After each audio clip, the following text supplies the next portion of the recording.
El tema para hoy, para compartir con la iglesia, es sobre una iglesia fiel. Y quiero que vayamos a Apocalipsis, capítulo 2, y vamos a ver en el versículo 8, una iglesia que se llama Esmirna. Capítulo 2, versículo 8 de Apocalipsis, y la iglesia se llama Esmirna. Y vamos a ver una iglesia fiel, vamos a ver la fidelidad a pesar de todo, y ahora vamos a entender un poco más esto. Y en esta noche vamos a ver, y no se asuste por la cantidad, pero vamos a ver 5 cosas muy importantes que hace a una iglesia fiel. ¿Sí? ¿Cómo podemos convertirnos nosotros como una iglesia, gracias Santi, como una iglesia o como la iglesia de Esmirna?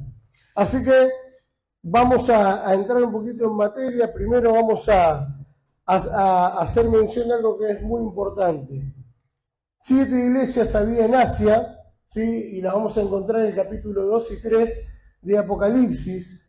Hay 2 iglesias, 2 solamente de las 7, que el Señor cuando les escribe no tiene nada que acusar sobre ellos. No tiene un pero.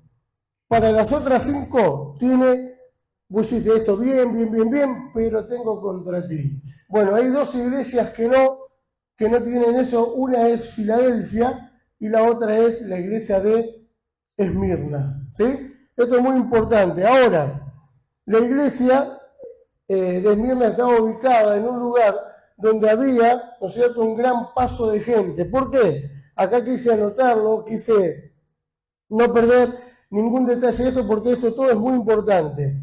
Esmirna disputaba, ¿sí?, con Éfeso, porque eran los lugares donde había puertos y donde pasaba mucha gente para vender, comprar.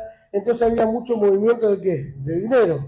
Así que ellos competían para ver cuál era la mejor ciudad de Asia y de aquella región. Su importancia se debía, dice, a que a la posición donde ellos estaban tenían un puerto que hacía conexión entre India, Persia con Roma.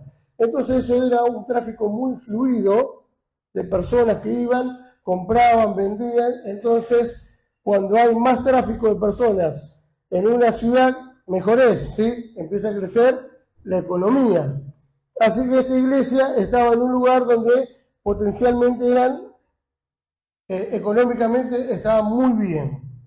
Ahora, esta iglesia que estaba en ese lugar era una iglesia que estaba pasando por algunas cosas, sufrimientos, porque cuando nosotros vemos esta carta, y vamos a ver rápidamente, tiene del versículo 8 al versículo 11, que ahora vamos a hacer lectura, vamos a ver claramente cómo estaba, cuál era la situación, y les dije que vamos a ver 5 cosas importantes que esta iglesia vio y que nosotros debemos ver también para convertirnos en personas fieles y leales a nuestro Dios a pesar de todo.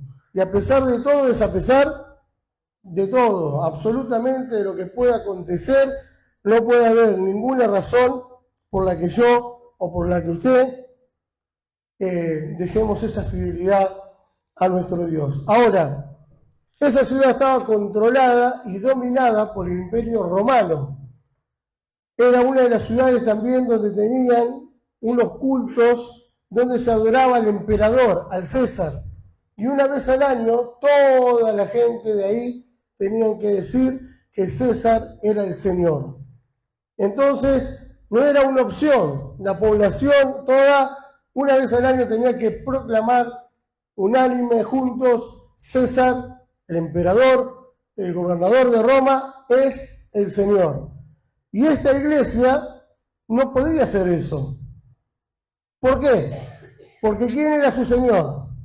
Jesucristo, el Dios verdadero. Entonces ellos no podían hacer lo que el pueblo hacía, y eso le iba a traer algunos problemas más adelante que ahora vamos a ver. Ahora, lo que podemos ver acá rápidamente es que era una ciudad importante comercialmente, que había idolatría, había que adorar al César, ¿sí?, como un dios, no como una persona.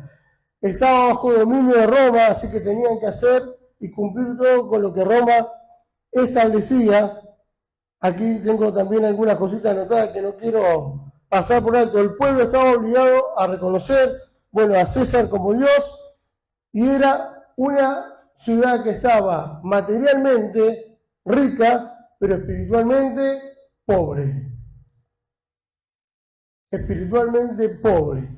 Y esto es muy importante por lo que después Cristo le va a decir a esta iglesia. Y quiero que vayamos a la Biblia, ¿sí? Para poder entrar en materia y poder aprovechar el tiempo que tenemos, recordando que era una iglesia que estaba en una ciudad rica, donde había idolatría, mucho tráfico de personas, mucha adoración al César, y esa iglesia estaba metida en ese contexto. Entonces dice, versículo 8, todos con sus Biblias, dice la palabra de Dios, y escribe al ángel de la iglesia en Esmirna, el primero y el postrero, el que estuvo muerto y vivió, dice esto: yo conozco tus obras y tu tribulación y tu pobreza, pero eres rico. Y la blasfemia de los que dicen ser judíos y no lo son, sino sinagoga de Satanás. No temas en nada de lo que vas a padecer. He aquí, el diablo echará a alguno de vosotros en la cárcel para que seáis probados, y tendréis tribulación por 10 días.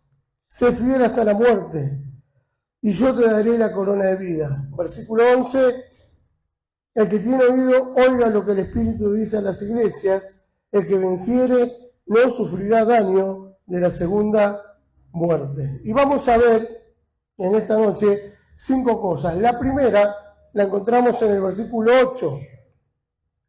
Dice, y escribe al ángel de la iglesia en Esmirna, el primero y el postrero, el que estuvo muerto y vivió. Lo primero que vamos a ver aquí es quién es el que habla. ¿Quién habla ahí? ¿Quién es el que estuvo muerto y ahora vive? El Señor Jesucristo. ¿Sí? Es el Señor Jesucristo. Él está hablándole al ángel. ¿Quién es el ángel de la iglesia? El administrador, el pastor, el que estaba a cargo de esa congregación. Dicen los escritores y algunas personas que podía ser un tal Policarpo, quien estaba encargado de esta iglesia. Entonces dice que el ángel, Policarpo, o el que sea el pastor en ese momento, recibe la palabra de Dios, de Jesucristo, y se presenta como el primero, como el postrero, como el que estaba muerto y como el que ahora vive. Y lo primero que tenemos que aprender nosotros es a conocer quién es Jesús. Creo que esta iglesia no tenía ningún problema con saber quién era el Señor Jesucristo. Y quiero que, si tienen su Biblia, lo pueden anotar, yo lo tengo aquí por razones de tiempo.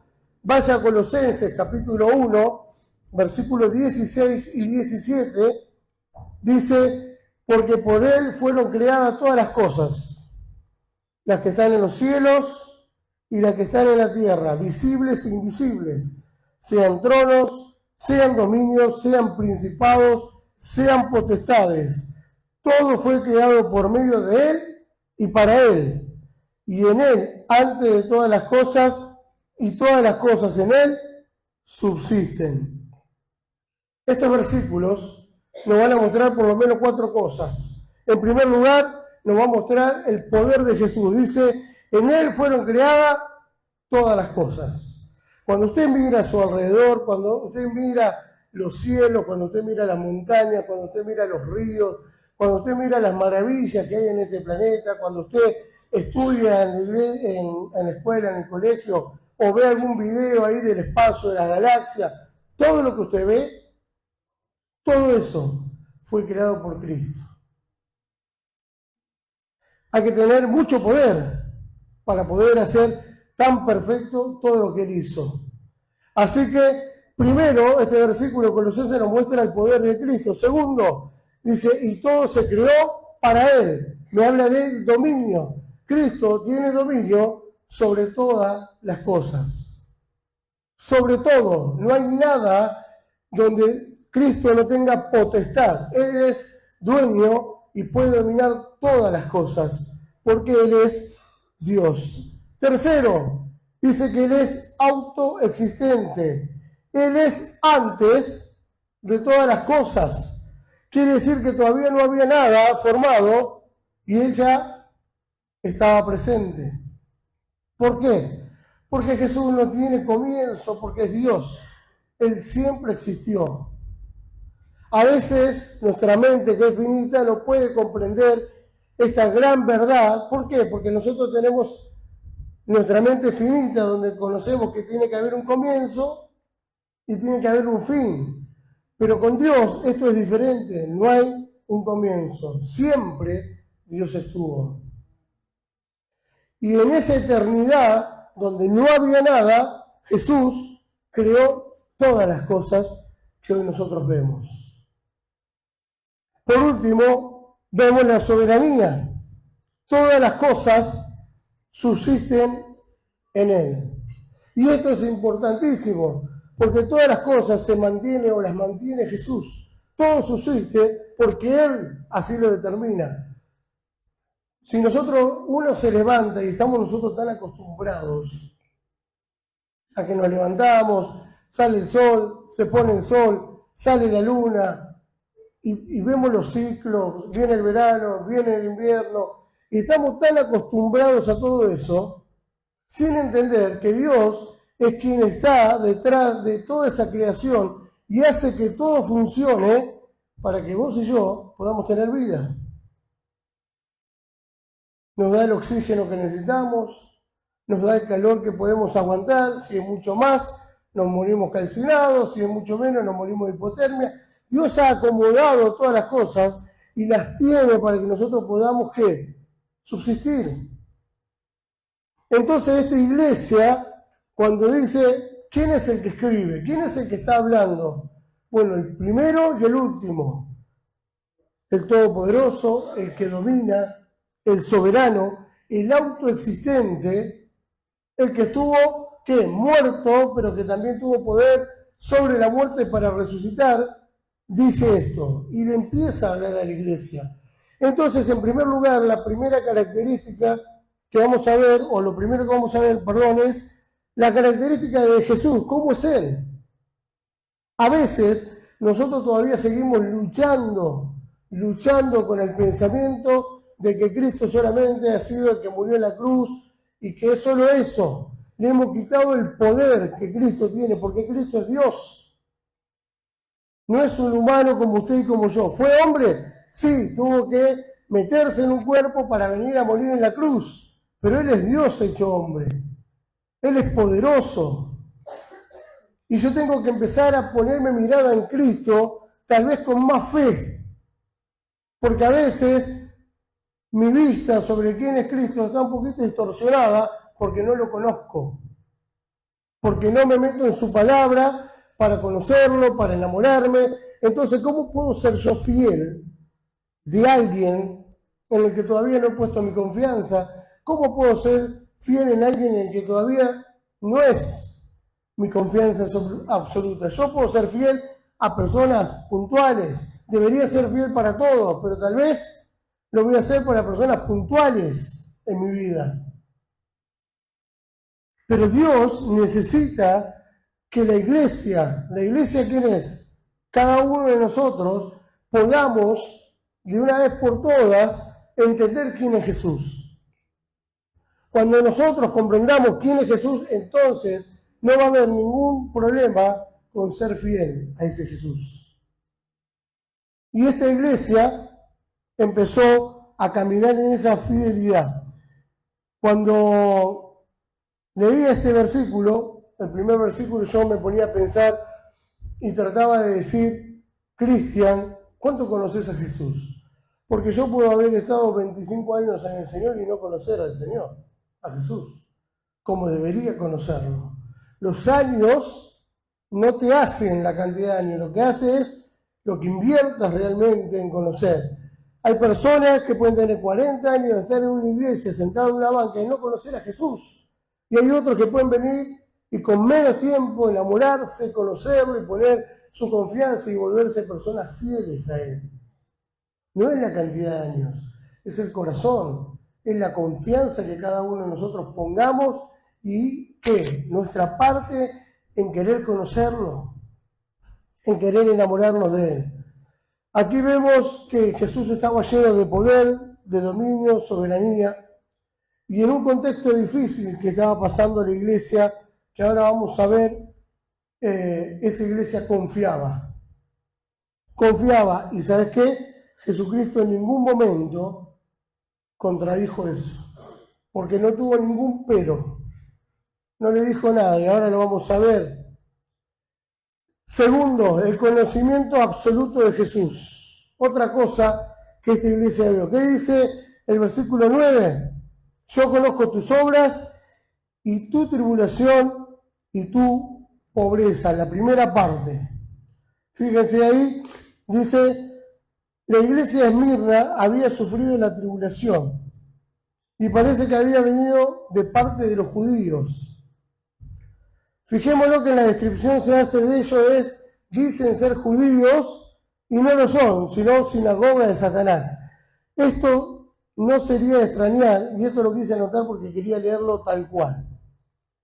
Dice, esto no sería de extrañar, puesto que a lo largo de todo el libro de los Hechos, de los Apóstoles, vemos cómo desde el principio de la extensión del Evangelio fueron los propios judíos y no los paganos quienes con sus Biblias en la mano intentaron impedir el avance de la predicación del Evangelio. Esta iglesia sufría persecución, pasaba por momentos difíciles, pero aún así sus obras eran buenas y su fidelidad a Dios inquebrantable. Fíjate lo que dice ahí. Dice, algunos que dicen ser judíos y no lo son, sino que son sinagoga de Satanás. Dice que estos judíos desde el principio son los que se opusieron a los apóstoles, a la iglesia primitiva. ¿Para qué? Para que el Evangelio de Cristo sea predicado. Los que supuestamente eran defensores de Dios eran los que estaban haciendo un obstáculo para que Cristo no sea predicado. Cuando pienso en esta iglesia, a la mente se me viene también rápido Primera de Tesalonicenses capítulo 1, del versículo 6 al 10, ustedes lo pueden leer, pero Pablo le habla a esa iglesia que también dice que había recibido la palabra en medio de gran tribulación, en momentos difíciles de la vida de la iglesia. Eran despojados de sus bienes por seguir a Cristo, los echaban de sus trabajos por seguir a Cristo, estaban dispersos porque eran perseguidos por seguir a Cristo. Y dice que ellos recibieron la palabra de los apóstoles y predicaban el Evangelio y daban testimonio de Jesús, de tal manera que dice el apóstol Pablo que yo no tuve necesidad de ir a predicar a esos lugares porque ya esta gente se había encargado. La pasión con la que habían recibido la palabra de Dios, cómo la habían atesorado, y a pesar de que seguir a Cristo les significaba persecución, tribulación, momentos difíciles, nunca retrocedieron, sino que siguieron, fieles a Dios. Usted puede ir pensando lo que tal vez puedo ir en algún momento preguntando. A veces sufrimos cosas adversas en nuestra vida, sí. ¿Pasamos por momentos difíciles de la vida? Claro que sí. Tal vez no al punto de estos hermanos que eran perseguidos, que te sacaban del trabajo o que te tenías que ir de tu ciudad si querías predicar de Cristo. Pero tal vez tenés un montón de muchas cosas que padeces, pero la pregunta es, ¿eso nos quita a nosotros nuestra fidelidad a Cristo, a Dios? Porque ser fiel a Dios cuando todo está bien es muy fácil. ¿Cómo lo vamos a decir todo? Gloria a Dios, si todo lo que me está dando. Claro, uno agradece y dice, gracias Dios. Dios es maravilloso, Dios es bondadoso, pero cuando todo está mal, sigo teniendo esa fidelidad de decir, aunque todo esto esté mal, yo sé que Dios es un Dios de poder, es un Dios soberano, es un Dios que tiene dominio, es un Dios que controla todas las cosas. ¿Puedo decirlo de la misma manera? o tal vez nuestra fidelidad flaquea. Tal vez empezamos a cuestionar más a Dios que lo que podemos tratar de aprender en esa situación, porque Dios en cada momento de nuestra vida quiere enseñarnos. A veces lo hace de una forma más normal, otras veces será con lágrimas, otras veces será con cosas que se van cruzando en la vida, que van queriendo robarte el gozo, el enfoque, la comunión. Y si perdés todas esas cosas, es muy difícil poder ser fiel. Ahora, Dios es fiel. Y Dios, si tuviera que manejar su fidelidad como lo hacemos nosotros, o por nuestro comportamiento, y hace rato que Dios dejaría de ser fiel conmigo. Y con usted también. Porque cada uno de nosotros, todos los días tenemos alguna cosita que cambiar en nuestra vida. Pero aún así, Él tiene paciencia para cada uno de nosotros, misericordia, porque Él es fiel a su palabra. Él dijo que nunca nos desamparará. Él dijo que siempre estará con nosotros, a pesar de que muchas veces nosotros no querramos estar con Él. Esa es la magnitud de la fidelidad a la que vos y yo tenemos que llegar. Es decir, no importa, Señor, si todo lo que yo espero no llega. O si lo que llega no es lo que yo esperaba. Porque a veces nosotros queremos que Dios cumpla todas nuestras expectativas y si no es como nosotros queremos, entonces parece como que Dios da las cosas a medias. Pero Dios da lo que nosotros necesitamos. Y yo tengo que aprender a ser fiel aún cuando no tengo lo que yo quiero. Aún cuando las cosas se ponen cuesta arriba. Como esta iglesia, ¿pensás que esta iglesia de Esmirna disfrutaba de perder sus trabajos, de ser materialmente pobres? Materialmente eran pobres, porque eran despojados de todo lo que tenían por predicar a Cristo. Pagaban el precio de ser seguidores de Jesús, de llevar el mensaje de Jesús a otros. Entonces yo me ponía a pensar, ¿qué tan dispuesto estoy yo? ¿O a qué grado de fidelidad llego si a mí me despojaran mañana de mi trabajo y me dijeran, mira, Cristian, vos sos un predicador de Cristo? Bueno, si lo seguís haciendo no tenemos trabajo. Nosotros hablamos de esta parte del mundo donde tenemos libertad. Pero hay otras partes en el mundo que no se puede hacer esto. Y muchos pagan hasta con su vida predicar a Cristo. Entonces, un examen que deberíamos hacernos en esta noche, cada uno de nosotros, queridos hermanos, es cómo está mi fidelidad a Dios y de qué depende.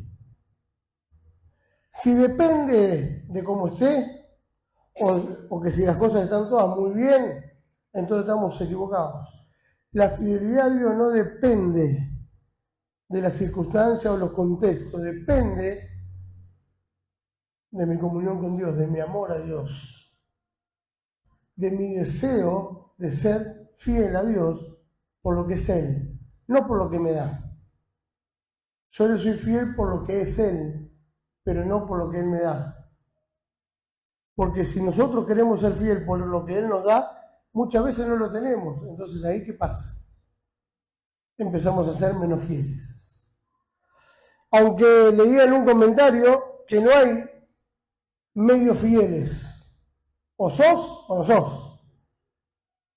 No hay grises en la fidelidad. Se es o no se es. Y nosotros necesitamos ser fieles. Y no sé cómo estarás hoy en cuanto a eso, yo sé cómo estoy yo con eso. Y trabajo cada día de mi vida por ser cada vez más fiel a Dios, aún con mis imperfecciones. Y espero que también sea el deseo de cada uno de los que están acá. Es interesante que el Señor reconoce el trabajo, su esfuerzo. A la iglesia de Esmirna le dice, yo conozco tu trabajo, mirá otra vez, tus obras, tu tribulación y tu pobreza. a la iglesia de Éfeso, que está al lado, le dice también lo mismo, pero ¿sabes lo que le dice? Pero tengo contra ti algo, que tú has dejado tu primer amor, que sea, Dios dice, me has dejado a mí. Y acá vamos a ver rápidamente, antes de pasar a la tercera cosa que vamos a ver hoy, vamos a ver dos clases de personas. La primera es la que sirven a Dios por religión, como la iglesia de quién, la que estaba ahí al lado, la iglesia de Éfeso. Hacían obras, hacían un montón de cosas, pero con un corazón lejos de Dios. ¿Y sabés lo que es eso? Es religión. Eso cuando nos acostumbramos a hacer las cosas por inercia. La vamos haciendo, la vamos haciendo, la vamos haciendo, y vamos, y hacemos esto, una actividad, y vamos para acá, y vamos para acá, y vamos para acá, y vamos. Pero todo ¿con qué? Con nuestra capacidad, con la pericia en nuestras manos, con nuestra astucia muchas veces, pero no acompañado de la comunión con Dios. Y eso te hace un religioso. Dice, yo conozco todo lo que hacen, pero también conozco el corazón de ustedes, queridos. Han dejado su primer amor. Necesito que ustedes se arrepientan y vuelvan a ese estado que tenían al principio. Pero a la iglesia de Esmirna le dice todo eso, pero en el tercer punto que vamos a ver, le va a decir algo increíble. Mirá lo que dice ahí. En el versículo 9, otra vez lo leemos. Dice, yo conozco tus obras y tu tribulación y tu pobreza, pero tú eres rico. Y la blasfemia de los que dicen ser judíos y no lo son. Lo tercero que vamos a ver es la consideración que tenía Jesús, el pensamiento que tenía sobre esta iglesia. ¿Qué le dice? Pero tú eres rico. ¿Cómo rico? Si dijimos que eran echados de sus trabajos, andaban esparcidos por todos lados porque eran perseguidos, les habían quitado sus propiedades. ¿Y cómo eran ricos? Claro, lo que pasa es que la riqueza no se mide por lo que tenés materialmente para Dios. Jesús en un momento dijo, no podemos medir la riqueza de las personas por lo que tienen. Porque hay gente que tiene muchísimo, hay gente que no tiene nada. Pero lo que Dios mira siempre es el corazón. Y mira tu parte espiritual. ¿Y sabes lo que había en esta iglesia? Que a pesar de que eran perseguidos y todo lo que pasaban, tenían un corazón y un espíritu en comunión con el Padre. Entonces le dice, ¿ustedes son pobres? No, ustedes son ricos. Ustedes tienen algo, un tesoro, que no se los va a poder quitar nadie. Los del mundo tienen riqueza que cuando se mueran no se van a poder llevar. Pero lo que yo les voy a dar a ustedes, que vamos a ver más adelante, lo van a poder llevar y lo van a disfrutar en la eternidad. Porque las cosas que vienen de Dios trascienden, siguen en la eternidad. Todo lo otro es material. Hoy puedes tener el mejor auto, la mejor casa y poder tener toda la plata que queda en el banco. El día que te mueras, desnudo te van a meter en ese cajón y como viniste te vas. Pero ¿sabes qué? Jesús se encargó de animar el corazón de esta iglesia y le dijo, yo conozco, yo sé, y ustedes son ricos, porque su corazón, a pesar de todo lo que están pasando, no se han quejado, no escucho cuestionamientos, sino lo que veo, que siguen predicando a Cristo por donde van, que siguen en humildad, que siguen en confianza con el Padre. Entonces, ustedes son, créanme que ustedes son ricos. Ahora, sinagoga de Satanás. Dice, y eso que son, que dicen ser judíos y no lo son, sino que son sinagoga de Satanás. ¿Qué es lo que está diciendo en otras palabras o cómo lo podríamos traer a nuestros días? Bueno, la frase sería, esos que dicen ser cristianos y no lo son, sino que son servidores de Satanás. Estos eran judíos, no estaba diciendo que no eran judíos. Lo que estaba diciendo es que no se estaban comportando como un verdadero judío, sino que estaban siendo instrumentos de Satanás para que la predicación de Jesucristo no se llevara a cabo. Y lastimosamente, hoy en día, vamos a encontrar muchos, entre comillas, cristianos que están siendo un obstáculo para que el Evangelio de Cristo sea predicado, para que personas puedan conocer a Cristo como Salvador y no como el Jesús que da. En internet está lleno de predicadores. Te agarra internet y te salen predicadores, pero vas a encontrar muchos de estos predicadores que te van a hablar sobre que vos estás hecho para el triunfo, que está hecho para las riquezas, que está hecho para ser el número uno en el mundo, que sos y que sos. Vení, que Jesús quiere arreglar tu empresa y si no vendías nada, no solo va a arreglar tu empresa, va a darte otra. Y la gente va, ¿quién no quiere tener tu empresa? Y llegan a Jesús por la motivación incorrecta. Y Satanás, ¿sabe para qué los usa estos falsos maestros? Porque estos nunca van a predicar de Cristo. Estos nunca les van a enseñar que tienen pecado y que si no se arrepienten se van al infierno. Porque ese pecado no es popular ni ese mensaje no es popular ni agradable. ¿A quién le gusta agarrar a una persona y decirle, mirá, vos sos un pecador y la palabra dice que si no arreglás eso, te vas al infierno? A nadie le gusta llevar esos mensajes. ¿Por qué? Y porque la gente se enoja con nosotros, nunca se enojan con Dios. Se enojan con el que habla, ¿verdad? Te dejan de hablar los familiares. Yo me acuerdo en una oportunidad, en un cumpleaños, mi esposa está acá presente, se acordará, en un cumpleaños vino toda mi familia. Y yo invité a alguien para que predicara el Evangelio. Entonces pusimos toda la familia en un salón, llevamos a los chiquitos que jueguen en el patio y les predicaron el Evangelio a todos. Y por respeto, todos tuvieron que escuchar. Oh, se imaginan. Me querían matar toda mi familia. Mi familia y parte de la familia de Romy. Pero la mamá de Romy aceptó al Señor ahí. Ahí aceptó al Señor doña Rosa, mi suegra. Pero otros se fueron de acá hasta Buenos Aires. Pero si era un cumpleaños un nene, ¿cómo se van a poner a predicar la palabra de Dios? Y se enojaron primero con el que predicó, que era más bueno que el pan. Estaban todos enojadísimos con él y conmigo, que yo lo hice hacer a eso. Pero ¿qué pasa? Había que hacerlo. Había que hacerlo. Porque yo puedo pararme y decirle, mirá, Dios quiere darte esto, pero mirá que soy un pecador, pero no importa. Dios es un Dios de amor. Dios es un Dios de amor, no importa. Él va... Es más grande el amor que tiene por vos que lo que vos puedas hacer. Seguí así. Mentira. Si una vez alguien te llega a decir eso, salí corriendo. Corriendo salí. Porque Dios sí te ama, Dios sí perdona tus pecados, por supuesto, pero sabe que Dios quiere que nosotros vivamos en santidad, que cada día busquemos agradarle a Él con nuestra vida, con lo que hacemos.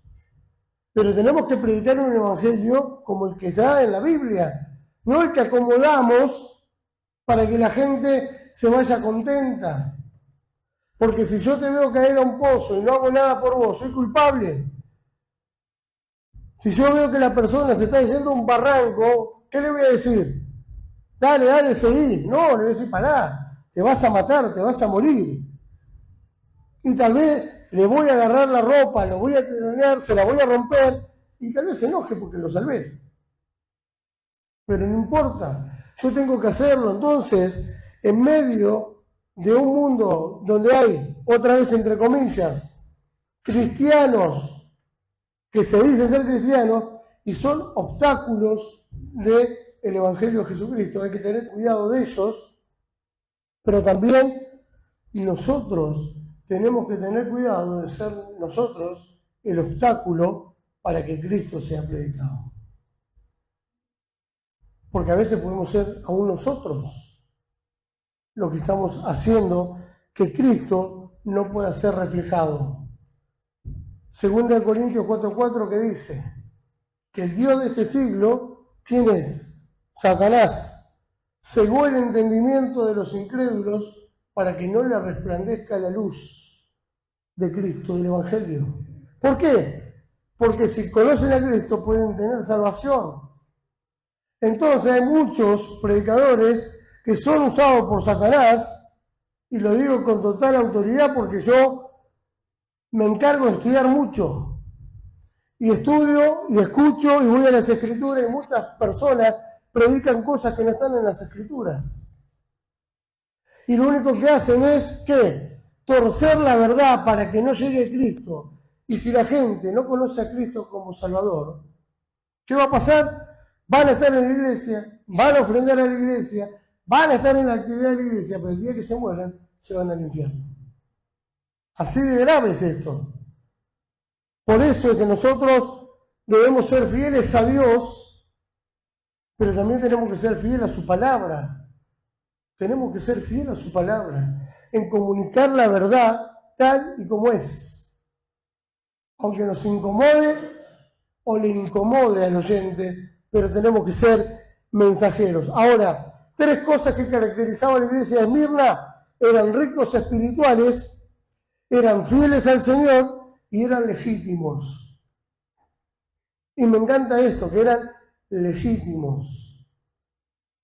Que eran lo que vos veías. Y qué increíble, ¿no es cierto? Porque hoy estamos en un tiempo donde a veces cuesta ser legítimo. Y vamos mostrando una cara que no es, pero nos vamos refugiando detrás de eso. Y nosotros necesitamos ser transparentes, como lo era esta iglesia. ¿Tenés luchas? Yo también las tengo. ¿Tenés pruebas? Yo también las tengo. A veces te cuesta algo, a mí también a veces me cuesta. Pero yo tengo que ser legítimo y tengo que ser, sobre todas las cosas, fiel por sobre todas las cosas a Dios y a su palabra. A ver, alguien que me pueda leer mientras tomo un vasito de agua, el versículo número 10. ¿Alguien que lo tenga por ahí? El diablo echará a alguno de vosotros en la cárcel, para que seáis probados y tendréis tribulación por 10 días. Si es fiel hasta la muerte, y yo te daré la corona de la vida. Muchísimas gracias. Qué increíble, ¿verdad? Porque estamos hablando que esta iglesia estaba pasando tribulación. Y ahora llega otro versículo que le dice que va a haber más tribulación. ¿Qué harían ustedes si están en medio de pruebas, difícil, complicado, y usted está orando, Señor, libranos de esto? Seguramente esta iglesia estaba pidiendo para que Dios les quite o les haga un poquito más fácil el camino. Pero Dios, conociendo el corazón de esta iglesia, le dice que iban a ser otra vez, ¿no es cierto?, atribulados por un tiempo. Ahora, empieza diciéndole que no temas. No temas en nada de lo que vas a padecer. Cuando ellos escucharon eso, no temas, ¿quién se lo estaba diciendo? ¿Se acuerda del punto número 1? Cuando hablamos de quién era Jesús. El que tiene dominio, el todopoderoso, el autoexistente, el que todo lo puede, el Dios todo poderoso, creador, el omnipotente. Él le está diciendo ahora que no temas. Y ellos confiaban. Ahora, dice, puesto que Satanás iba a echar a algunos de ellos a la cárcel. Algunos dicen que estos 10 días podrían representar 10 emperadores que estuvieron gobernando, ¿sí? Y que esta gente tuvieron que soportar 10 emperadores y que esos son los 10 años. Otros dicen que literalmente fueron 10 días, como dice las Escrituras. Ahora, sea una o sea la otra, el tiempo de tribulación vino para esta iglesia. Y vemos que Satanás, y esto presten atención, dice que Satanás los va a echar a la cárcel para probarlos, ¿sí? y tendréis aflicción por 10 días. Una cosa muy importante, que Dios pone el límite a la prueba. Ustedes prestando atención, dice, y tendréis por 10 días. Lo que nos habla de qué? De que Él tiene el control. Satanás no puede hacer lo que quiere con los creyentes. Todo lo que Él puede hacer es lo que Dios permita que Él haga. Lo pueden anotar, yo se los leo. Lucas 22:31 dice, dijo el Señor, Simón, Simón, he aquí, Satanás os ha pedido para zarandearos como a trigo. Job 2:6, y Jehová dijo a Satanás, he aquí, él está en tu mano, mas guarda su vida. ¿Sabes qué? Satanás no puede hacer absolutamente nada sin que Dios lo autorice. Entonces, esa iglesia y nosotros hoy en día tenemos que tener esto en mente. No hay nada, absolutamente nada que te pueda suceder y que me pueda suceder a mí sin que Dios lo permita. Y eso te tiene que dar y me tiene que dar seguridad. Alguien dijo que el sufrimiento es el camino a la gloria. El apóstol Pablo en 2 versículos nos enseña un poco de esto. Romanos 8:18 dice, pues tengo por cierto que las aflicciones del tiempo presente no son comparables con la gloria venidera que en nosotros ha de manifestarse. 2 Corintios 4:17, porque esta leve tribulación momentánea produce en nosotros un cada vez más excelente y eterno peso de gloria, no mirando a nosotros las cosas que se ven, sino las que no se ven, porque las cosas que se ven son temporales, pero las que no se ven son eternas. El apóstol Pablo la tenía, como decimos coloquialmente nosotros, la tenía clara, muy clara. Y él enseña a través de la palabra esto que es muy importante para nosotros. El hecho de saber que Dios tiene el control de la situación, la aflicción, la prueba o el ataque que puedas estar recibiendo del enemigo, pero nada va a suceder si que Dios lo permita. Satanás tiene que ir a pedir la autorización de Dios para poder hacer algo en tu vida o en la mía. Fíjense que Satanás tampoco es lo que muchos muestran que es. Sí, es poderoso, claro que sí, pero más poderoso es Cristo. ¿Por qué? Porque aún en su rebeldía, aún haciendo lo que él quiso, tiene que ir a pedir permiso a Dios para hacer algo. Ese es el Dios que tenemos. Soberano, poderoso, que tiene control, que domina. Y nuestra confianza debe ser a Él, nuestra fidelidad como iglesia debe ser al Dios que conocemos. Pero muchas veces, vuelvo y repito, no podemos ser fiel a quien lo amamos. No podemos ser fiel a quien no conocemos. No podemos ser fiel a una palabra a la cual no escudriñamos, no conocemos. Yo no creo que usted, cualquier cosa que le dicen, usted lo va a tomar como una verdad y lo va a aplicar a su vida. No, yo voy a ser fiel a esto porque me lo dijo fulano. No, usted va a sacar sus cuentas, sus conclusiones. Bueno, con la Biblia yo tengo que llegar y ver, bueno, ¿qué es lo que dice Dios? Claro, lo que dice Dios es perfecto, es así. Y yo voy a ser fiel a su palabra, voy a ser fiel a Él. Y a pesar de que todo esté cuesta arriba, repito, y todo parezca estar patas para arriba, yo voy a seguir fiel. Y como iglesia tenemos que ser fiel. Y esto no era de unos, era de todos. La iglesia de Esmirna estaba siendo despojada de todas las cosas, pero todos los hermanos estaban haciendo lo que tenían que hacer, predicar a Cristo, predicar a Jesús. Sin importar que eso le trajera los problemas que les traía. A veces nosotros no quisiéramos tener todos esos problemas. Y cuando nos dicen, mirá, cada vez que empezás a hacer las cosas para el Señor, viene oposición. ¿Escuchaste alguna de eso? La Biblia está llena de eso. Andá en Nehemías, no pasaba nada. Todo entraba a Jerusalén, estaban los muros derribados. No había historia, no pasaba nada. Cuando Nehemías se levantó para reconstruir el muro, en el capítulo 4 ya apareció un enemigo. A mitad del capítulo 4 ya se le unieron 3 más. Y cuando seguí leyendo eran un montón que estaban en contra, que se levantaron. ¿Por qué? Porque Dios había puesto en Nehemías levantar el muro para proteger Jerusalén, y los enemigos ahí querían impedirlo, querían impedir metafóricamente la obra de Dios. Ellos querían hacer que ellos no construyeran, y así pasa en tu vida y en la mía. Cada vez que quieras hacer las cosas bien, vas a sufrir persecución, vas a tener problemas, porque si alguna vez te pintaron de que cuando vos conozcas al Señor, todo va a ser que va a caminar y oler las flores, y en un jardín como pinta, no, la vida cristiana no es eso, o por lo menos la mía. Hay días que son muy buenos, hay meses que son muy buenos, pero hay momentos que son muy duros. Hay de todo en la línea. Entonces, a veces, ¿sabe qué? Nosotros, por no entender esto, muchas veces pensamos, y al final de que me hice cristiano estoy lleno de problemas. ¿Alguna vez lo pensó? Yo sí. Claro que sí.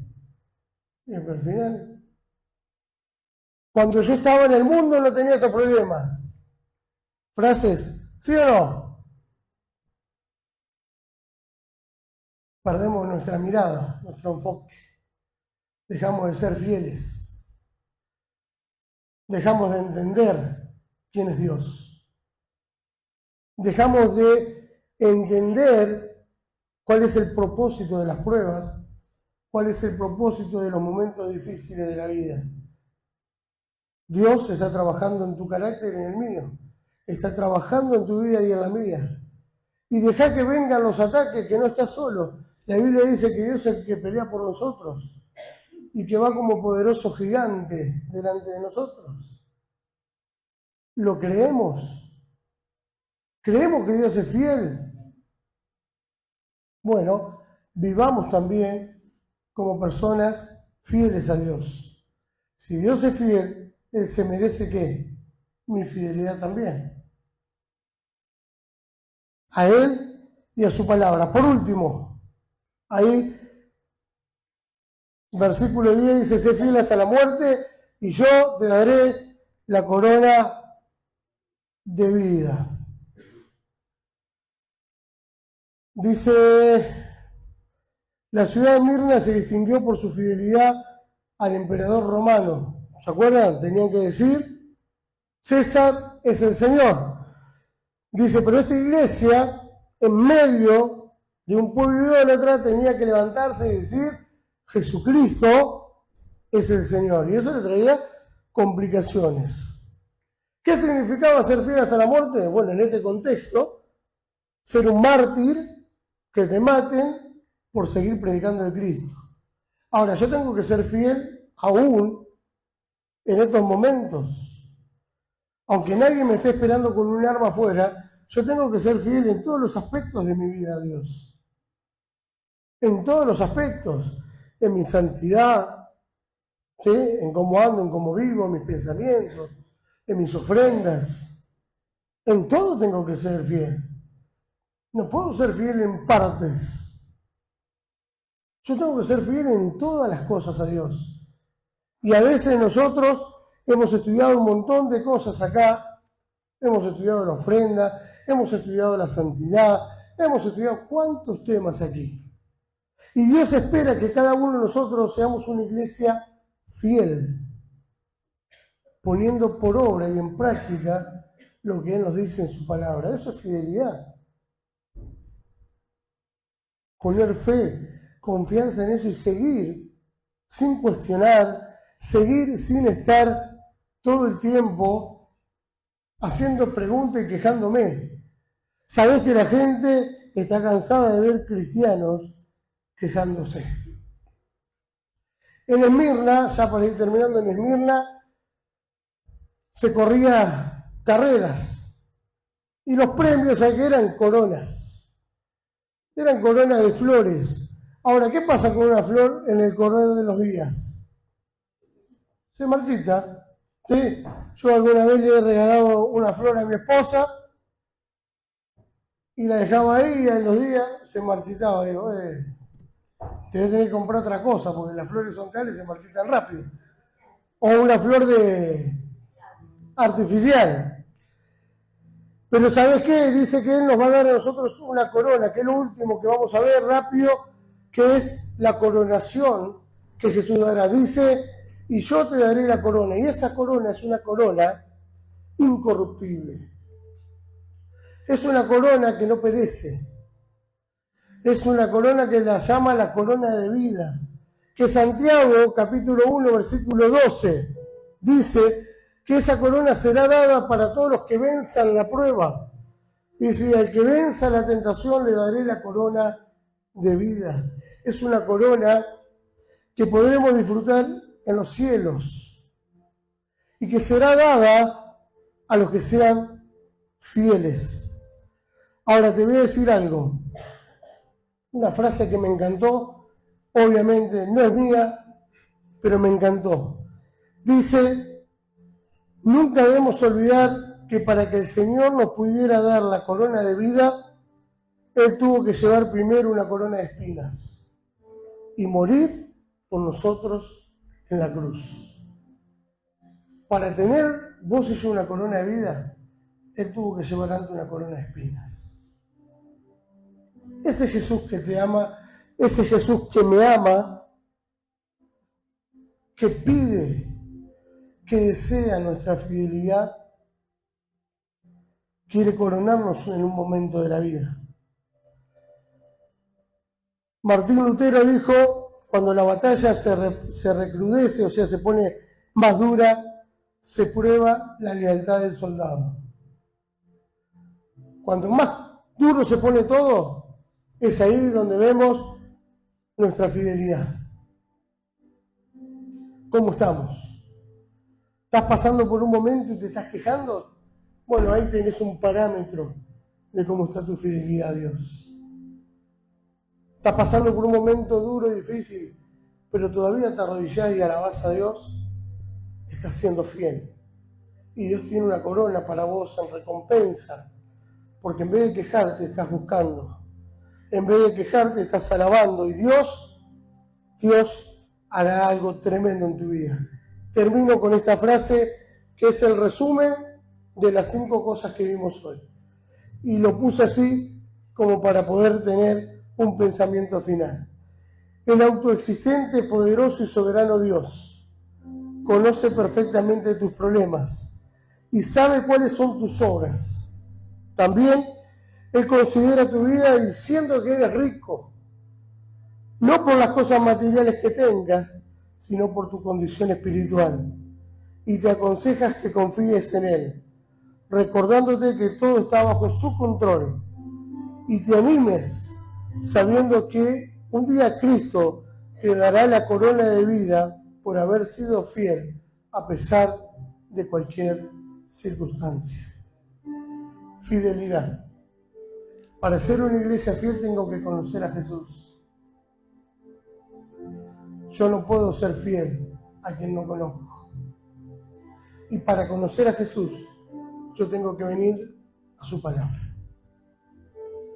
Aquí está todo lo que necesitas y lo que necesito saber de Él. Y Dios desea poder contar con vos y poder contar conmigo, como un buen soldado de Jesucristo que somos. Que cuando el capitán ordena, los soldados estamos listos, porque somos fieles, porque somos leales a Él. Vamos a orar, inclinamos nuestros rostros. Padre Santo, te damos gracias, Señor, por tu amor, gracias por tu misericordia, gracias por tu fidelidad para cada uno de nosotros. Señor, a pesar de que muchas veces te fallamos, tú eres fiel. Gracias, bendito Padre, por cada familia representada en esta noche.